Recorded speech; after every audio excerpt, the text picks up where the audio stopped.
there was a period of time I really didn't care for Tchaikovsky because I just didn't think Tchaikovsky's developments were as interesting. And if I could, I shake my head at myself. We've just lost every listener, Matt. Every Well,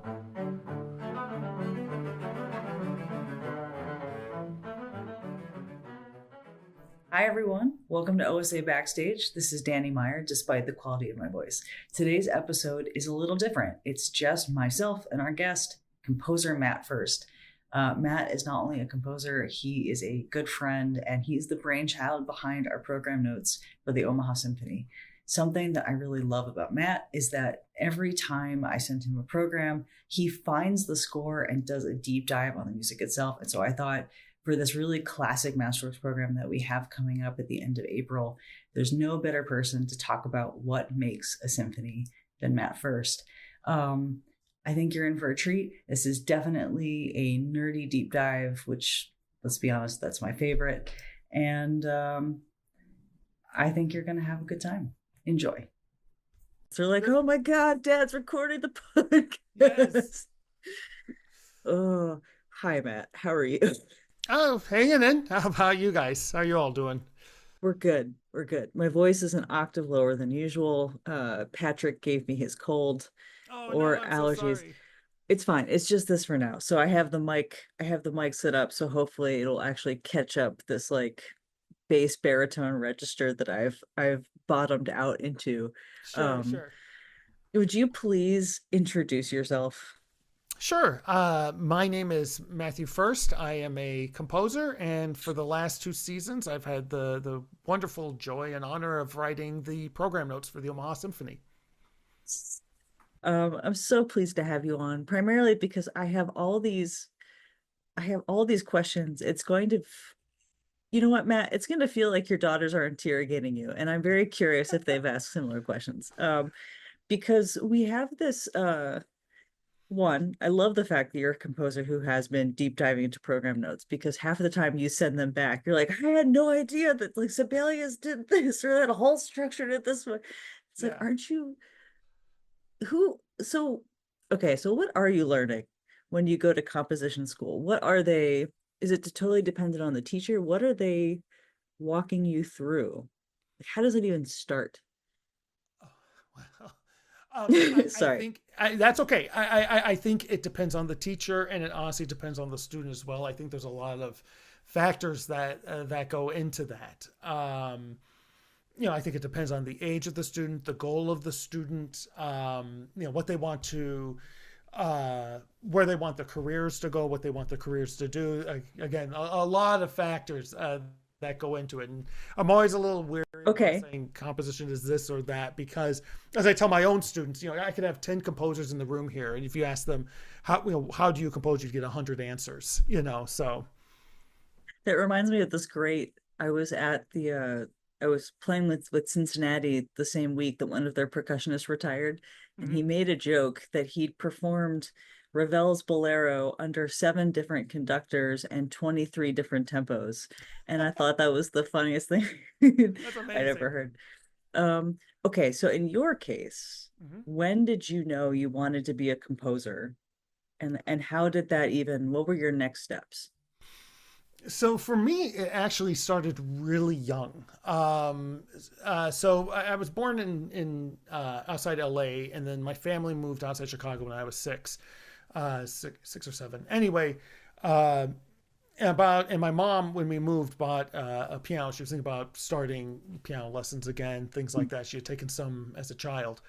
And according to her, I don't remember any of this, but I guess I was completely fascinated by the instrument, wanted to press the keys, make sound. And she was very much like, no, if you have to practice, you'd have to take lessons and practice. I was like, okay. She's like, but you'd have to practice every day, your birthday, holidays. Again, I was like, okay, fine. And I guess this went on for like 6 months. And then finally she gave in and I started taking lessons. I think she wanted to avoid the inevitable fighting over practicing that is a part of life for every child, I suppose. But what I remember is at one point within a year or so, I played like a simplified version of Beethoven's Ode to Joy, and someone must have gotten gotten me to listen to or showed me or let me listen to a little bit of the actual symphony itself with the chorus and everything. And I I vaguely remember really liking it and thinking to myself, okay, I'm going to save my allowance money instead of buying, baseball cards. I'm going to go to the record store and buy this record. So I went to the record store. It's a place called Rose Records, which later became Tower Records. And I went through the record store and I found this LP of this majestic looking, individual on a horse. And I thought, this must be the piece. And of course, if you know Beethoven history, you probably have guessed I bought the wrong one because that was Napoleon. Yep. And so I went home to discover that I had bought the third symphony instead. But I fell in love with that symphony and decided that, and I remember thinking this, I want to do to other people what that symphony was doing to me. And so from that point Sorry. on, no, it's okay. I want to do to other people with that symphony. Just carry on. Sorry. Yeah, I remember just being really excited by this music. Just, I want to do whatever this is. And I was really, really fortunate on a couple fronts. My parents, who are not musicians, were really supportive, and they did everything they could to support me, and just kind of just whatever I wanted to do. So I was really, really lucky there. And then I was also lucky in that we didn't have a ton of money, but the town I grew up in had a really fantastic library, and so I was able to go to the public library and check out books on composition and check out all these records. And one record led to another composer, which led to another composer, reading the liner notes and things like that. And it became, like I said, I think by the time I was 10, I knew I wanted to be a composer. Oh, I love everything about that. So Beethoven, so an accidental Beethoven 3 Yeah. was your rabbit hole to composition because you wanted other people to feel the way that symphony made you feel. Yeah. That's amazing. I'm genuinely, every time I've opened up program notes for the next concert, especially if we have someone contemporary on the program, your Missy Mazzolis, but even your Eric Korngolds and of course your we just had Nino Rota on this last Jocelyn program. And these are all, they're called child prodigies, but I'm starting to wonder if prodigy is really just a catch-all for kid decided he was really or she was really into something and just went wholeheartedly into it. Because I think we're all like with that kind of kid, right? Like everybody's a kind of kid. You're a space kid, you're a dinosaur's kid, you're a horse's kid, you're like, you have something that you can't stop obsessing about. And I think the difference between just being a space kid and being an astronaut, or just being a kid who enjoys music and deciding at age 10 you're going to be a composer, is that something's not letting you let it go. Mm-hmm. So I mean, so what happened? You're 10, you've decided you want to be a composer, you're renting different records, or you're borrowing different records and different books on composition. At what point do you decide I'm going to go to school for this? The more you learn about, the musical world, the more you start hearing about, conservatories and even reading biographies of composers. I read about the Paris Conservatorium, reading about certain composers, or schools like this. I actually got, again, just very, very fortunate in that, in the way that people or institutions were very supportive of me. I applied to a camp under the suggestion of my piano teacher. I studied with a man named Larry Diefenbach, my first in St. Charles, Illinois, where I grew up. And I think he suggested that I go to like a music arts camp. He was really helpful in kind of guiding my parents about what to think about, what to do, given that I was really interested in having a career in music. So I went to a 2-week camp called Blue Lake Arts Camp, or Blue Lake Music Camp, and really had a great time there. But from there, I heard about this place called Interlochen. So I applied the next year to Interlochen, and my parents were always very, very, supportive. Like I said, just like, well, go ahead and try, see what they say. And I got in. and I got in as a pianist. I applied just as a pianist. So they gave me a very nice scholarship. I was able to go, and there I started taking my first composition class. But the teacher actually, after a week, decided to give me private lessons instead. And then from there, I applied. I got to go a second year through scholarship, and then applied to the American Arts Academy. Again, my parents was like, "Go ahead and try," and I got really lucky because they gave me an extraordinarily generous scholarship. I was able to go as a double major, and so again from there, then I really got to learn about more about Eastman, Juilliard, Oberlin, CIM, all the great, that's just four of all the great music institutes there are in this country. And, and then from there, I had people that were really helpful in just kind of, guiding me towards, how to prepare for these auditions, how to prepare a portfolio and all this stuff. So, again, I just was really, really fortunate to have a lot of really helpful people. Man, I also love that mantra. It's like, well, go ahead and try, and we'll see what happens. Yeah, yeah. I mean, So it's again, so I it's was not really yes. lucky. Yeah. My parents were like that. Ugh, I love that. So okay, so you're auditioning for schools, you have your portfolios.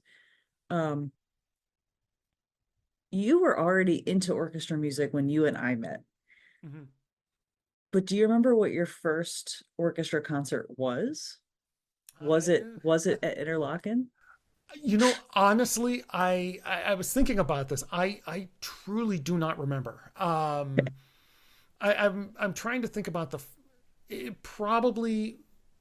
Well, I don't know because we didn't really get a chance to go see the CSO when I was a kid. We would on occasion like treat ourselves and go to Ravinia and sit in the outdoor, Mhm. Grassy area. But I don't know. I don't really remember seeing it. I think we saw Pavarotti once, honestly, or heard him. Where we were saying we couldn't see him. And we would on occasion, like once or twice a summer, go to the Grant Park Orchestra. And again, I think that was free, and we got to sit and I remember most though is listening to music and seeing the beautiful Chicago skyline. But yeah, the first real orchestra concert, I really don't remember at this point. I feel like I've seen so many that sometimes Yeah. they all kind of blur together as well. So yeah, I'm sorry. I knew this question was coming. I was thinking a lot about it. I just could not remember. It's a weirdly hard question. I think they all tie. You have to start picking an age and say like, okay, well, did I go to a field trip concert Yeah. in third grade or something like that? Okay, so here's a potentially stupid question. When you start studying composition, I assumed that you would get scores upon scores of orchestra music, but that's not necessary. That's not true, is it? No. Well, that was not my experience, I should say. Again, I think what's really difficult about talking about how composition works is that there's so many there's so many perspectives and multiple perspectives from a single person about the world of composition. So Okay, so Mhm. let me reframe it. When you first started, because Beethoven 3 was that first like mind blowing, but when you had your first composition teacher, were you starting with piano scores because you're a pianist? Or did they pick a composer that you were already into and say like, okay, so let's start with this? Or do you start with your own material and then they start giving you examples? Or is it all of the above? It's kind of all the above. So I remember one of my some of my first compositions were very influenced by Prokofiev. I loved Prokofiev when I was 12, 13, 14. Couldn't get enough Prokofiev. And in He fact, is a scourge. I wrote this small piano concerto. I think when I was 13, 14. It's actually a 2-3 minute piano concerto. And I actually found the score when we were moving. And it's almost like it's a 13-year-old taking like bits of the first Prokofiev piano concerto and trying it on their own. Mhm. It's and I remember writing the piece, and I remember certain things that my composition teacher at the time was telling me things to think about and stuff. but it depends on the teacher. I always think it depends on the individual student. My experience, especially when I got to the academy, was while I was learning, all the theory that one learns, theory, ear training, things like this. My composition teacher actually let me kind of just explore, and that was something that I really love about her to this day. Her name was Elaine Broad. She to the point where when I was at Interlochen, that's where I was introduced to Stockhausen, Boulez, Ligeti. But the person that really made an impact on me was John Cage. Like I couldn't get enough John Cage. I read his book Silence. I read another book of essays X. I wrote a piece that was just like 72 squares with symbols, and wrote a happening. And so I'm really grateful that she let me just kind of experiment and explore various ways of creating music. I know not everyone agrees with that approach, but to each their own, I suppose. But I'm grateful that was my experience. Would When you say that not everybody agrees with that, do you think that there are other programs where you have it's almost like a syllabus of like, we're going to start with these pieces and then gradually work out? So it's a very curated curriculum? There might be. I'm thinking.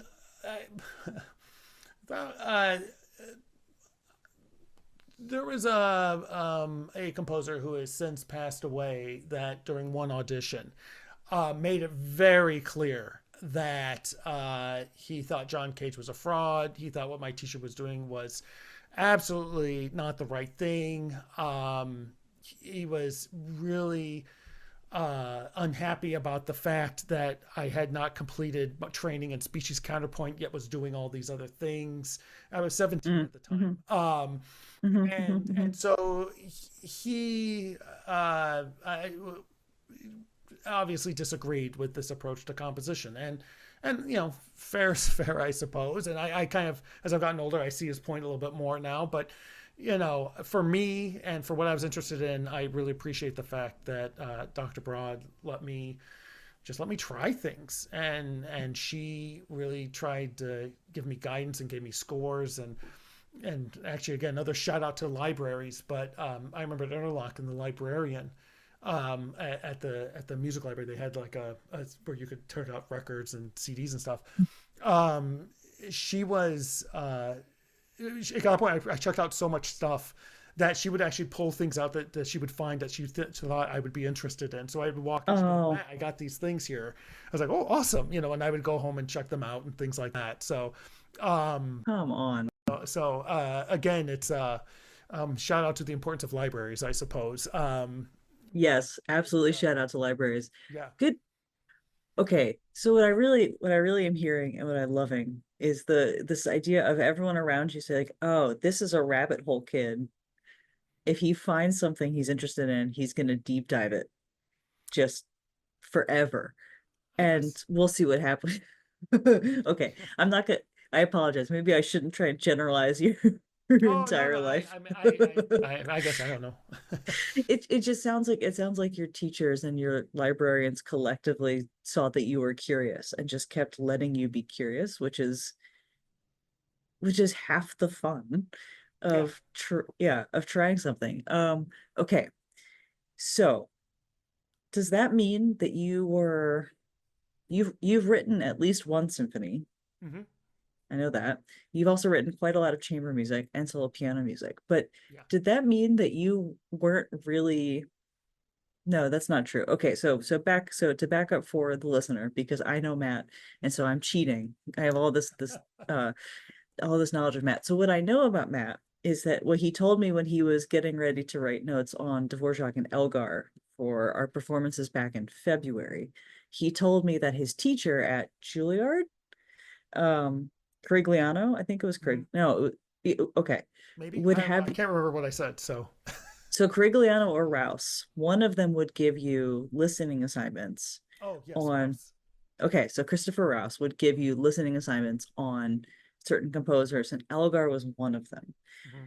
So were orchestra scores mixed in more later on in your schooling, or did they just kind of come in as they felt required?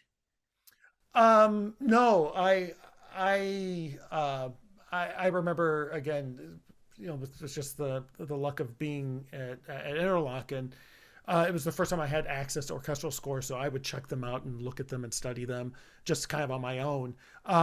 And before going there, I loved the symphonies of Prokofiev. Obviously, I had all 7 of them, on CD. I loved concertos, especially piano concertos. I loved piano concertos, which was probably pretty obvious being a pianist. So I kind of immersed myself with orchestra music a lot, and in fact, we when I was growing up, there was a radio station, WNIB, in Chicago, no longer in existence, but it was one of 2 stations. And they used to have these catalogs that would come out, these monthly guides, and we would literally sit and circle when there was a piece we wanted to listen to, and I would either make sure I had my cassette tape or something like that. And oftentimes it was like a symphony, or so I loved the orchestral literature, but it was really amazing to get to study. And to look at some of these scores, and then as I got to Eastman and then Juilliard, you take orchestration classes, and you also get to know other instrumentalists more, and I would ask them questions about writing idiomatically. I would try things out and show them, and so orchestral literature is always something I loved and a part of my my upbringing, I guess, without for lack of a better word. Wasn't until I was at Interlock that I was able to really kind of for the first time like get my hands on these scores and look at them and see what they looked like and how things were written. So I don't know if that I think the reason why I'm asking, it does. The reason why I'm asking is because every time I get notes from you for an upcoming concert, the amount of excitement in just the email for the notes, just like, oh my God, I can't believe he did this and this. Like, did you notice this about Holst? Did you realize this about Elgar? It's like, no, I didn't. I play bass. And I feel like every time you write notes for a concert for us, it's like you're discovering something fresh and exciting and new, and which in turn makes me excited. So I think I was just genuinely curious. I was like, okay, so Matt clearly has not lost this this curiosity, but does this mean that he didn't study these works at school? It's like, is this so? Let's go back. I have one of my favorite stories with you. Sibelius 5, we did it. When did we do Sibelius 5? It was in the last couple seasons. Last season, I think it was October, maybe. Yep, I think you're right. So October 2023, and I sent you well in advance. I sent you like, here's the season, and like, okay, but fair enough. I don't like Sibelius 5. Like, okay, you don't have to like it. You just have to write program notes for it. And then every email after that was like, well, hang on, he did something cool. Wait, no, hang on. Okay, I found something else. Wait, hang on. Did you know that he took the Swans and he transformed it? Like, so by the time we got to October and you were still living in Omaha, I knew that Alejandro, our artistic conductor at the time, was going to need to duck from the concert talk early so that he could prep to conduct Mozart's I think it was Magic Flute Overture. And so I was like, well, who can I bring in to talk about Sibelius 5? It's like, well, let's make Matt admit to this entire symphony audience that he told me he didn't like Sibelius 5, and by the time we played it, he was geeking out about it. One of my favorites now. Okay, so, but you knew, I mean, obviously you'd studied some Sibelius. So what do you think has changed? What do you think has changed since you left school? That's a good question. I don't know. Oh, well, it could be when I was still in school, I had a little bit more of what's a nice way to put it, rigid way of how I thought music should work. And I think over the years, I've learned how to listen to music on its own terms versus listening to music with expectation of what I think it should do. Okay. And in the case with Sibelius 5, there were moments I did love. Like to me, the ending of the first movement is just one of the most incredible things in the Mhm. symphonic literature. Um, and I always kind of thought that, but I didn't understand the structure. And so the more I looked at the structure and started to understand what he was doing and why he made the decisions he made, and then was able to start to see how from the very opening, the idea eventually becomes the swan theme. So that by the time you get to that theme, which is very lovely, I always thought was lovely, went from being something really lovely to something extraordinarily powerful, and like that sense of inevitability that I think you get when you hear that theme for the first time. I mean, it so gives me chills thinking about it. Um, it, it was astonishing to see all this, and really kind of take a deeper dive, I guess, into the music to try to understand it, try to understand what he was doing. And I think when as I got older, I started making that shift. Um, it I started to enjoy other composers. Like I have to admit, Brahms is maybe my all time favorite composer. To me, Okay. he's the ideal. Hmm. To the point where there was a period of time I really didn't care for Tchaikovsky, because I just didn't think Tchaikovsky's developments were as interesting. And if I could, I shake my head at myself. Um, We've just lost every listener, Matt. Every. well, but wait, but I mean, but I remember hearing a Tchaikovsky symphony and just like, gosh, this is wonderful. And then I started to think about it and realized that the problem wasn't Tchaikovsky, it was me. Like, I wanted Tchaikovsky to do certain things that really maybe didn't fit with the type of composer Tchaikovsky was, or didn't fit with these beautiful, longer melodic, melodies, versus the more short motivic thing. Not that Tchaikovsky doesn't do short motivic work. He certainly, I mean, Tchaikovsky 5's all about that, right? But um, that was, I think, maybe one of the first moments in my life, and this is maybe 15 years ago now, that I just kind of had this realization of just like I need to remember to listen to the music on its terms instead of trying to listen to it according to what I think the music should do. And it really, once I started doing that, it opened up a it, it, it I wouldn't say introduced me to the composers per se, but it opened up a new way of listening that allowed me to enjoy so much more music. I I wonder how many of us are doing that unconsciously or subconsciously rather. Like we read a book and it doesn't do the thing. We've got the Barbie and Ken doll like now kiss. That Sure. we right that we I'm genuinely curious now if a lot of us do that with art in general and just have no idea that we're subconsciously doing that, and that's why we don't enjoy something. Um, I also think I've talked about this, the fear of the unknown when it comes to quote unquote new music, whether it's just written Mm-hmm. or it's just new to us. It can be a scary thing because there's no comfort in it yet. Like it almost doesn't even matter if we know we like the composer. We have nothing really to glom onto. And so Yeah. you go in, it just feels like this big trust exercise. So, we've been one of the things I really like about your program notes is that you literally are getting the score and you are deep diving the score for us so that we can follow along with the piece and even within each movement as we progress. And this brings me to my big point, Matt, that I'm gonna need you to be patient with me because I'm about to say the word why about 6 dozen times. That's cool. I have 7 year Okay. olds, so I'm used to it. Yes, thank God. Um, Almost every single symphony we play, at some point, you will use the phrase sonata form. Yes.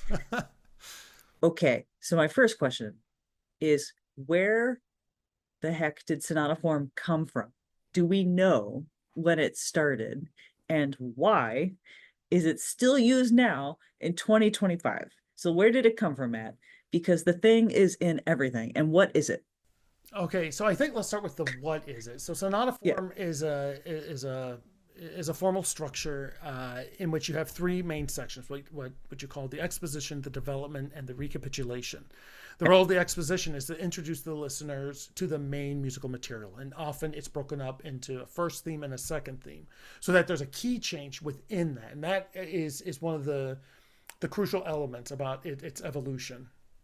Then you get to the development section, and this is the part that is, I think, oftentimes the hardest to write, because there's no real quote unquote rule about how to do it. Like, there's a real clear structure with the exposition about how things work. The development is kind of anything goes. In fact, what's fascinating is to see how different composers handle the development. But in general, what happens is the composer will fragment the musical ideas and move very rapidly from key to key in order to create a sense of excitement and instability. And this is why oftentimes in the middle of pieces, things really start to feel like they're moving at a faster pace. What I think the listener is hearing are these rapid key changes, and it's like changing location. Very, very. So it's like 2D Tetris goes into 4D Tetris. Sure. As someone that doesn't play a lot of video games, I will say okay. So sorry. Great. And then eventually it leads back to the recapitulation, and the recapitulation is important for two reasons. It restates the two themes from the exposition, but it also is the return to the original key, to the tonic, and then everything is stated in the tonic from that point on. So it's really a return home. How it evolved, I'm not sure if anyone knows how or when or has this exact moment like, this is the piece. Again, a music historian may be able to do that more than me, but they did evolve, it seems, from the Baroque dance suites, which were often in what we call binary form, A and B, and very often in the B section, the beginning, there's a bit more harmonic instability. The composer will start to move around a little bit to different keys before returning to the original key. So here we see kind of the beginning stages of sonata form, and then over time, as these dances started to get a little bit bigger, you went from what they call binary form to rounded binary, where the B section, the composer would again go to a bunch of different keys, but then bring back the theme from the A. So again, this gets a little bit larger, and then it's really if I kind of looked this up a little bit, kind of knowing what you were going to ask, just to make sure that I remembered correctly. You're giving away all my secrets, man. And I'm sorry. I mean, wow, I was not expecting this question. Anyway, but I did remember, which I was happy. Bach's son C.P.E. Bach was really one of the most important composers in really the development of sonata. And for the listeners, if you don't know the work of C.P.E. Bach, I highly recommend it. I think he's a very underrated composer. He's written a number of really wonderful keyboard concertos. In fact, one of my favorites is a concerto for pianoforte and harpsichord, where he really, I think, does just a brilliant job in playing with the timbres of the two instruments. It's a fabulous piece of music. So I highly recommend. I'm going to write that down. Yeah, the C.P.E. Bach double concerto. Yes. But anyway, he really started in his works, started expanding, making the pieces larger, and then starting to create contrast within the actual quote unquote A section itself. And now we're really seeing the language evolve into sonata form as we know it. And then I think becomes really crystallized under Haydn. This is a very simplified, version of this. And again, there may be a music historian may say, well, yes, however, and so my apologies if I got anything wrong, but for our purposes, okay, that's very helpful. So it has been around at least since C.P.E. Bach's time. Yeah, so 1730s, 1740s. Great. 1750s. And yet, there. And yet there's been, okay, so before we get into, your Beethoven 3 moment, to a degree, for centuries, sonata form has remained this huge guiding light for writing or framework rather for writing symphonies, right? Because we have everything from the planets. Holst, too nervous to write an actual symphony. His movements still employ sonata form in some cases. And then you have our upcoming Mozart and Dvorak concert. All three pieces on this program use sonata form for almost all of their movements. Mm-hmm. So this has existed for a long time, and I think it just sounds like composers saw it in action and like, oh yeah, that's actually pretty nifty. I'm going to keep doing this. But it sounds like it's less of a strict set of parameters and more of like a Pirates of the Caribbean. These aren't rules so much as guidelines. I think that what makes it so appealing is that it gives a kind of foundation for the composer to work with. It gives the composer, but there's enough flexibility that the composer can make alterations according to what they see fit. So, I was thinking about sonata form, and what struck me is how interesting it is that you have like Mozart, which is often a very clear sonata form, but then you have, the Sibelius, which is, that first one's a hybrid of a couple different movements, and he does this in a very fantastic way. Or then you have the Elgar, in which he brings back the introduction that acts as kind of like a musical cue for the listener that, okay, now we're going to go into the development. Okay, here's the introduction again. Now we're going into the recap.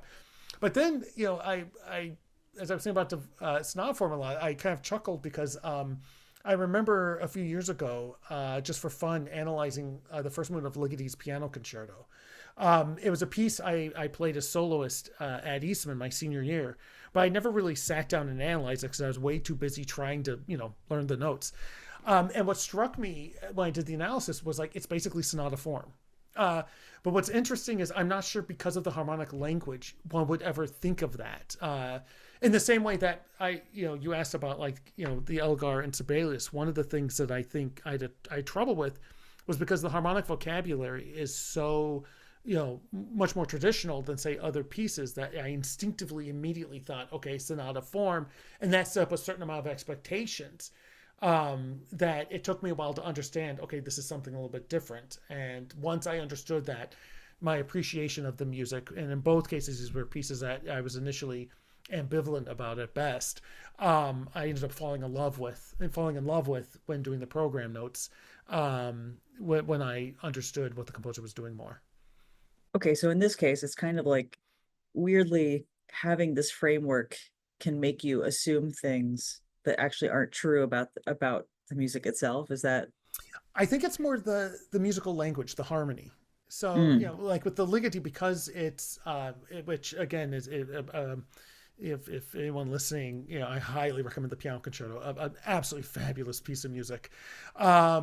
But the first move of that, because of the harmonic language and the musical language that Ligeti is using, I'm not sure. I can't speak for anyone else. I can say for myself, the thought never even crossed my mind that there might be a classically informed structure to this. Whereas because both Elgar and Sibelius work with relatively traditional harmony, I kind of went in with a certain assumption and then realized I had to kind of alter it a bit because of the harmony, if that makes sense. Yeah, that makes a lot of sense. Okay, so does that mean, is it safe to say that a lot of the breaking of structure and the destruction of boundaries in writing new music, or writing music that's not supposed to fit within these more formal structures that have been around for centuries, right? Is it safe to say that most of that happens or has to happen at the harmonic language level? Well, I think if you think about the way sonata form is structured, it's all based on tonality. It's very much evolved from a tonic dominant relationship, or a tonic and in a minor key and relative major. So key signatures, things like this, composers would only go to certain certain closely related keys for a time being. I think as the harmonic language started to expand, with especially starting with Beethoven, but really even more so in the 19th century, that's when you start to see a little more flexibility and structure. You start to see a little more thinking about how, to work within the general framework of sonata form without completely being dogmatic. So for example, a piece like Dance Macabre, a piece of programmatic music is also basically sonata form. A bit flexible, but again, what I think it does is it gives the composer enough of a framework and a structure that they can then let their imaginations, in a sense, run wild without running so wild that you're like a little kid running downhill as fast as you can. And really, I think the goal for any composer, of course, is to be as direct with their communication as possible. And a great way to ensure that, I think, is having structural clarity, and that's where sonata form can give you both that that structure while also enough flexibility that you can play within it. If that And I answers bet your question. it does. And I bet you that the audience comes to expect, to a degree, the audience, it is like the audience has listening expectations almost the moment something starts. And so whether or not you're following along with this framework, if you just ended abruptly in the development, I'm positive that everybody in that hall would just be like, what? Would just be clenched nerves quivering, just waiting for some sort of like reconciliation at the end. Okay, that's very helpful. So my next question is, what makes a symphony a symphony? I'm going to go back to Holst for a second, because this poor man was so nervous to write a symphony, but then he gave us instead a 7-movement, essentially planet symphony. It's a symphony. It's a work that, yes, you could like segment if you really wanted and play an individual planet at a time. It's not as good, but he essentially wrote a symphony about the planets, right? And just called it not a symphony. So what makes, if you take the title away from it, what makes a symphony a symphony? Does the material have to be thematically related? Does it have to be same key? Honestly, I think it depends on the composer, the era, everything else. I chuckle because I was just thinking about how often I say to my students when we're talking about whatever in composition, well, it depends, when they ask a question, and that there is so much, there's so many other elements to it. So, I mean, the planets, yeah, it's funny. You could think of it that way. It's funny. I never actually thought of it as a symphony, though. With the program notes, like I never noticed that kind of arch structure that I think I wrote to you about. Just like, oh my gosh, wait a second, that is really, really brilliant. But I think in some ways it is just, especially when you get to closer to the late 19th, early 20th century, it is really boils down to what are you calling it. So like La Mer, I mean, come on, that's a symphony, right? Right. All those large-scale multi-John Adams movements, Harmony Lyra, not even sentimental music, all of these, City Noir, all these wonderful, wonderful pieces, they're basically symphonies, So I think, for some composers, it may be like in Debussy's case, I think he wanted to separate himself from the Germanic tradition. So there's an element of like nationalism there. I don't know what John Adams's reason may be, and he may, if he ever heard me say this, he may be like, no, Matt, you're absolutely wrong, and but to me they seem like symphonies. But it could be, I think you have a great point. You're absolutely right. It could just be because it's weirdly scarier when a contemporary composer puts out a symphony number whatever. I don't know what it is. I feel like a contemporary composer puts out a multi-movement work, but they call it like the C. I'm like, yeah, I know what that sounds like. Doesn't matter if I've never heard that's I think that's the biggest interesting. thing is there's such weight with the symphony. Like I remember you had mentioned earlier that I've written one, and I remember that piece initially started as a song cycle and then became was going to be a violin sonata, and then was going to be this orchestral piece. And it wasn't until the piece was almost done. I remember, it was the last piece I wrote in New York, and when I was living there, and I remember lying in bed thinking about the piece and trying to think of a title, just like, oh God, this might be a symphony. And I was up all night, like freaking out about like what I just done. Like it was like this. Do I dare call it this? Do I, And finally, I decided, oh, what the heck, why not? Because if one were to actually look at my website, you'd find, as my wife loves to joke, my ability to give titles is not great. Violence not number one. Violence not number two.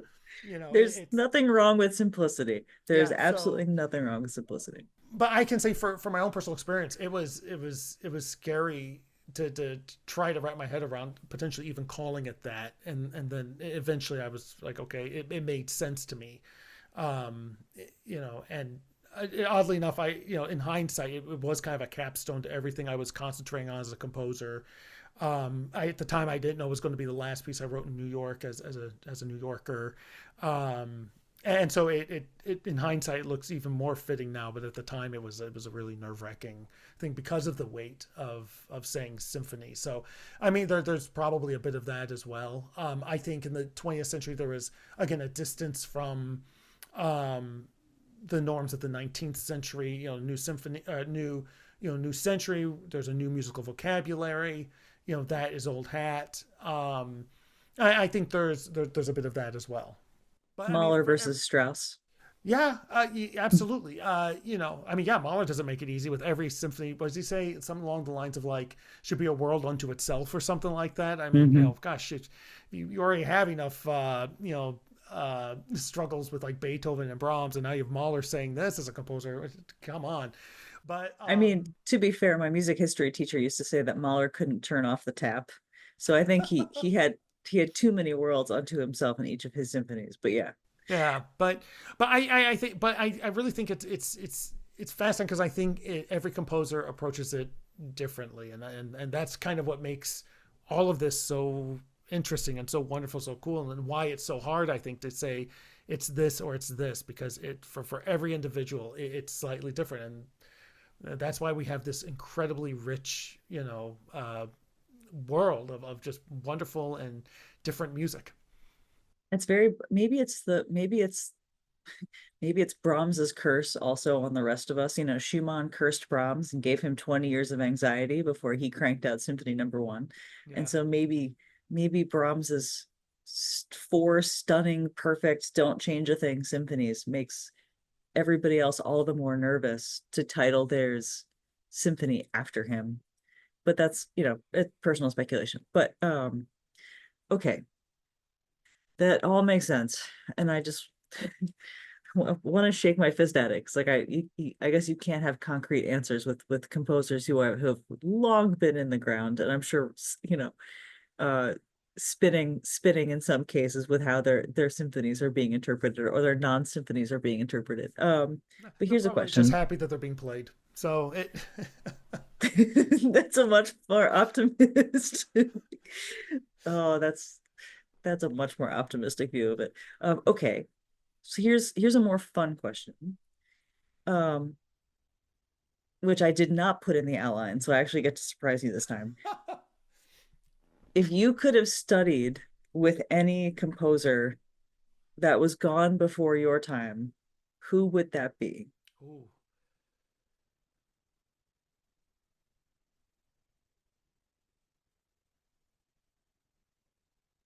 He's blinking and looking into the distance. The first name that pops to mind is Nadia Boulanger. Mm-hmm. Yeah, who unfortunately stopped composing after the death of her sister, who was a brilliant composer. I mean, just stunningly beautiful music. But just what I've read about her, and I've read she's a book that I've read some of. Kind of her bits about her teaching and just kind of some of her musical philosophy that I think of anyone that I could think of, I think it'd be Boulanger. So if you're not familiar with that name, she was like the preeminent composition teacher in the 20th century. Mm-hmm. She taught your Ravels. There's this fabulous Gershwin story where he apparently went over there and asked to have lessons, wanting her to teach him more about how Ravel composed, and she famously said, "Why be a second-rate Ravel when you could be a first-rate Gershwin?"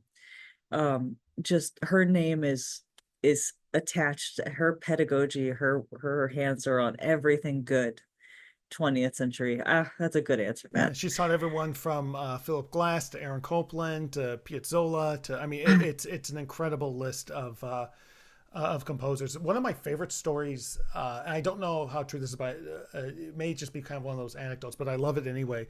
Is I guess when Piazzolla was studying with her, he was trying to write music kind of very Stravinskian, and I guess she kept saying, like this is fine, but where's Piazzolla? Where's Piazzolla? And I guess one day in a press room, he was just kind of playing around with like tango, and she walked by, kind of burst in and said, "There, finally, I'm hearing Piazzolla." And kind of that was a way of kind of encouraging him to continue to explore the tango, which and what's See, interesting is I see, think when you listen to like the new tango of Piazzolla, like especially some of the stuff in the 80s, like you can really hear the Stravinsky elements of it too, which is really really cool. It's just something really angular about some of that music. That's see, really but this really is cool. another example of a teacher saying the right thing at the right time. Mhm. That's all about letting the person just be themselves. Yeah, I don't know if that's a true story or not, but I love that story, so I'm going to say it anyway because it's a great We're story. gonna say it's true. Yeah. We're gonna add, you know what? We said it's true. It's Yeah. absolutely true. Um, okay, it's a great answer. Okay, so besides, well, maybe you wouldn't answer Boulanger for this next one. What composer did the most brilliant rule breaking? Like who do you think constantly upended things, but somehow set like a new trend? Because when I think about, I have an answer for this, but I'm curious what. Uh, the first name that comes to mind, I guess, is Debussy. But I think what's so wonderful about Debussy and why it works is something that Crigliano said to me in a lesson once, which is if you take something away, you must replace it with something else. And I think a great example of this is his second prelude, Sales, which is all whole tone scale. He uses just one whole tone scale until the climax of the moment, which he uses then a pentatonic scale. And it's a complete shift in color. And it's kind of like the way I've always kind of thought it was a simultaneous climax slash B section before returning to the whole tone scale again. So it's a very it's kind of, there's an example of a simple ternary form, ABA, again, something that would eventually become sonata form. But here Debussy is replacing, tonality and traditional scales with newer scales and still maintaining elements of tradition. So to me, and I'm not sure how much of the 20th century would happen if it weren't for Debussy. You love that. Last composition question. I have 8 billion. We're gonna do this again, Matt. Don't worry. Okay, We will happy have to. you back.